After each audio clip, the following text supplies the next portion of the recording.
Hey guys, it's Chelsea with Austin Underground. I am sitting here with Rayland Baxter. How are you doing? I'm good. Good. All right, so we'll just jump right into it. Imaginary Man was released in August. Like really, yeah, just like the other day. So how's that been for you? I know you've been on tour and stuff like that. How's that been for you? This is my second album, so the first one kind of, did a lot of foundation, kind of grassroots groundwork, and this one's just starting to get heard. There's a song on the radio which makes life a little easier when you go to a strange town you've never been to and a few people show up. And the songs, they lend themselves to all types of interpretation for the live show, and so the live show is pretty dialed in. Yeah, you can come to the set at 6:30 if you. Yeah. It's got a little bit more teeth than the record does, and within every song, there's times that we'll just go off and jam for a while, and but yeah, it's the second record and hopefully a long line of records that I'll hopefully be able to make. So. Okay, awesome. Did you learn anything from the first record that you took into making a second record? Yeah, just evolution of the craft. Maybe I'm a better songwriter than I was 5 years ago when I started writing for Feathers and Fishhooks. A better musician. All the people that were involved, everybody knew a bit more about how to approach recording an album. And the 15 people involved, more experience, and so yeah. I read something about Israel being involved with your first album. Was there something similar to that for this next album, or was there? My association with Israel will be always a part of my creativity or something, because I started writing songs in Israel. I was living out there with a family friend.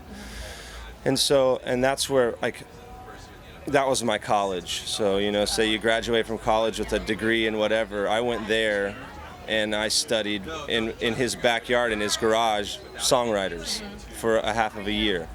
And no instruction other than from Andre, my friend out there, who's just a wise man and an angelic human being.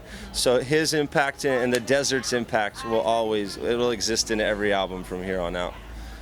And it's a beautiful place. Yeah. Lots of war there, but also lots of peace. And so the contrast and juxtaposition are always words that I use with music or with, I don't know. It's a beautiful place. I'll go back a bunch. Good. I'm happy to hear that it was able to make such a big impact in your life. Yeah, I'm very fortunate to have had that opportunity. Not everybody can just dip out and go to the desert when they want to. And come out so positive after seeing whatever it is that you saw there that was able to make you.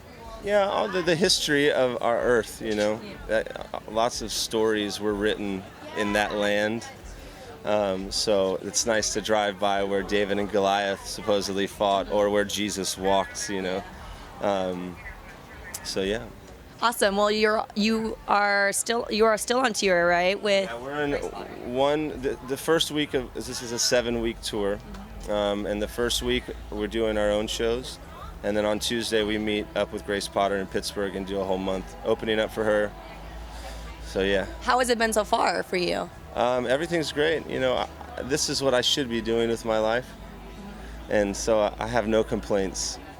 Are you going to change the show up at all whenever you join Grace Potter, or is there anything special you're doing on the show during the show? I'll sit in with her, and her husband is the drummer in the band, and he'll do double drums with us during our set. We'll play some Grateful Dead songs, and her guitar player Benny Yurko will come out and jam with us. So it's every night is different, It's always different. All right, cool. Yeah. Well, I'm sure everyone that comes out to the shows is going to really appreciate that. I hope so. Yeah. Just one last question. So because, your album is titled Imaginary Man, I wanted to ask, taking from imaginary, I'm reaching, but invisible. So powers, if you could choose any power, or if you could choose anything to have control of in life, what would it be? I would like to have a magical power to Wow, this is a great question.